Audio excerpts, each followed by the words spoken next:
So today in this video we shall convert 340 degree into radian.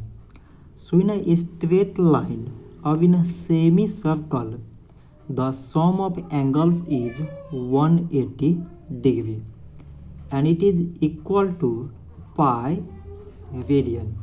So 1 degree is equal to pi by 180 radian. So in the same way 340 degree is equal to 340 into pi by 180 radian. So now we cancel the numbers. So 0 0 cancel. 2 times 17 mean 34, 2 times 9 mean 18. So it is equal to 17 pi by 9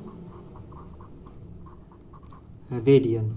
So 340 degree is equal to 17 pi by 9 radian. So this much for today and thanks for watching.